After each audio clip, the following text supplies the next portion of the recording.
Apa guna kata-kata? Pada yang terhormat Majelis Hakim Perkara nomor 797/Feedback/2022 PN Jaksel Pengadilan Negeri Jakarta Selatan. Perkenankan kami yang bertanda tangan di bawah ini, tim penasehat hukum Putri Chandrawati dengan ini mengajukan tanggapan atas replik jaksa penuntut umum atau duplik atas nama terdakwa Putri Chandrawati sebagai berikut.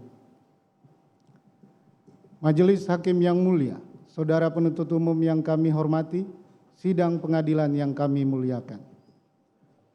Puji syukur kehadirat Tuhan Yang Maha Esa yang telah memberikan perlindungan dan kesehatan kepada kita semua, sehingga melalui kesempatan ini kami tim penasehat hukum dapat mengajukan duplik atas replik penuntut umum tersebut. Sebelum kami menyampaikan duplik atas replik penuntut umum, terlebih dahulu kami ingin menyampaikan terima kasih kepada Majelis Hakim yang mulia yang telah memberikan kesempatan yang sama bagi tim penasehat hukum untuk mengajukan duplik ini. Sudah sewajarnya juga tim penasehat hukum berharap penuh kepada Majelis Hakim yang mulia yang memeriksa dan memutus perkara ini dapat berkiblat dan menjunjung tinggi pada kepastian dan keadilan berdasarkan prinsip-prinsip penegakan hukum. Tidak terjebak pada asumsi, klaim kosong tanpa bukti, manipulasi fakta dan peristiwa ataupun bentuk-bentuk tindakan lain yang mencederai proses peradilan yang fair. Setelah mendengar, membaca dan meneliti replik penuntut umum yang setebal 28 halaman yang terdiri dari 6.742 kata yang dibacakan pada hari Senin tanggal 30 Januari 2023. Tim penasehat hukum tidak menemukan bantahan yang didasarkan pada alat bukti yang valid dan argumentasi hukum yang kokoh dari penuntut umum. Sebagian besar dari 6.000 kata yang ditulis di replik tersebut menuliskan klaim kosong tanpa bukti, asumsi-asumsi baru, hingga tuduhan baru terhadap tim penasehat hukum. Sungguh sesuatu yang emosional, menyedihkan, dan nyaris sia-sia. Upaya penuntut umum menjawab nota pembelaan setebal 955 halaman dengan hanya 28 halaman replik yang penuh kalimat-kalimat emosional tampak seperti tersesat di rimba fakta dan argumentasi. Semakin penuntut umum berupaya membantah, semakin terlihat pula rapuhnya pembuktian hingga tuntutan yang diajukan di persidangan. Namun demikian, kami tetap menghargai upaya yang tampaknya sudah maksimal yang dilakukan penuntut umum tersebut. Replik yang diajukan oleh penuntut umum terhadap nota pembelaan penasehat hukum seharusnya merupakan suatu tanggapan yang dibuat berdasarkan uraian fakta yang terungkap di persidangan. Namun pada kenyataannya replik tersebut justru penuh dengan kata-kata klise dan serangan terhadap profesi advokat.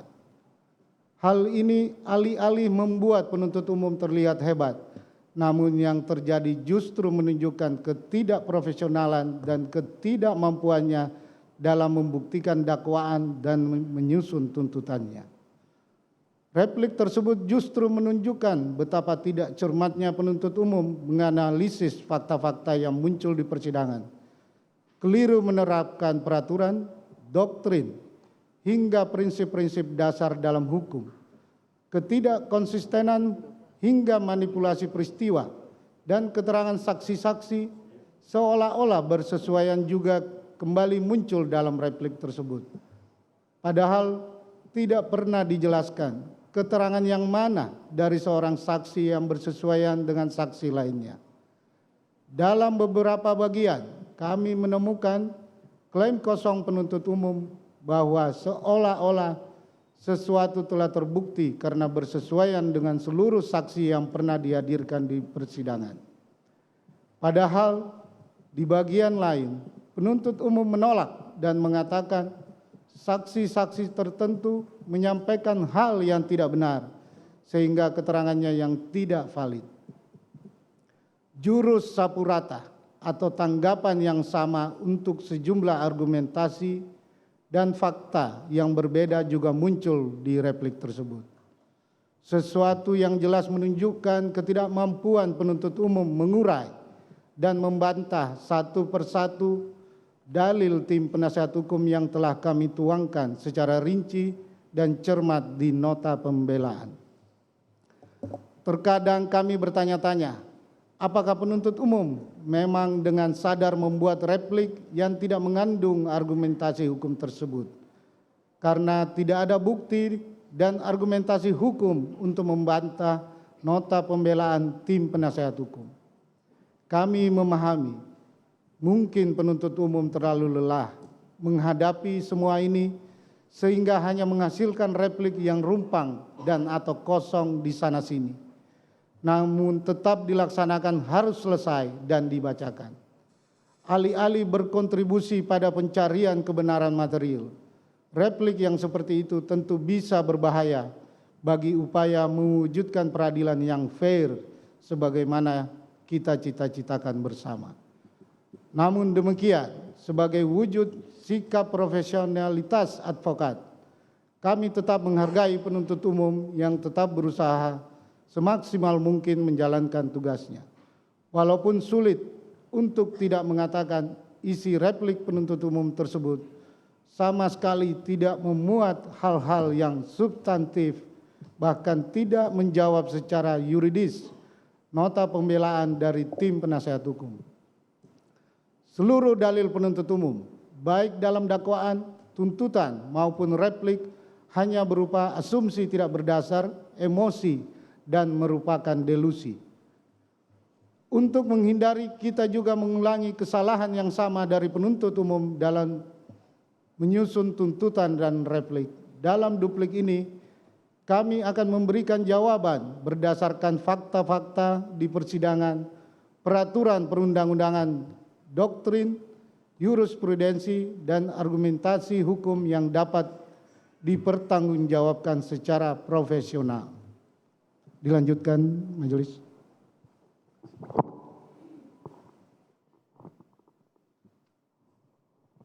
Majelis Hakim yang mulia, penuntut umum yang kami hormati, kami akan sampaikan pada bagian ini pokok-pokok tanggapan terhadap replik penuntut umum. Pada bagian awal replik, penuntut umum menulis pertanyaan, siapa di sini yang sebenarnya berasumsi dengan menggunakan alat bukti yang tidak tervalidasi dan tidak tercukupi. Dalam uraian duplik penasihat hukum ini, kami akan menjawab pertanyaan penuntut umum tersebut. 1, kami menemukan setidaknya terdapat 11 asumsi yang digunakan oleh penuntut umum dalam membangun tuntutan hingga replik, di antaranya sebagai berikut. A. Asumsi penuntut umum yang menyatakan bahwa kekerasan seksual tidak terjadi pada terdakwa, meskipun fakta di persidangan mengungkapkan terdakwa benar-benar mengalami kekerasan seksual dan hal tersebut didukung dengan 4 jenis alat bukti yang terungkap di muka persidangan dan bersesuaian satu dengan lainnya. B. Asumsi penuntut umum yang hanya didasarkan pada penggalan satu keterangan saksi Richard Eliezer Pudihang Lumiu yang berdiri sendiri dan tidak bersesuaian dengan alat bukti sah lainnya. C. Asumsi penuntut umum yang menyatakan bahwa penasihat hukum ikut berkontribusi mempertahankan kebohongan yang dibangun oleh terdakwa. Faktanya tidak ada satupun alat bukti yang mendukung asumsi tersebut. D. Asumsi penuntut umum yang menyatakan telah menggunakan semua alat bukti yang dikemukakan di persidangan dengan konsisten dan tidak berubah. Hal ini tidak sesuai dengan fakta yang muncul di proses persidangan.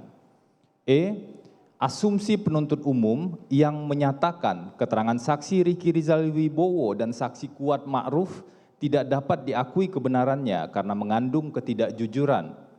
Faktanya, tidak ada satupun alat bukti yang mendukung asumsi tersebut. Dan dalam bagian lain, penuntut umum justru masih menggunakan keterangan dua saksi tersebut. F.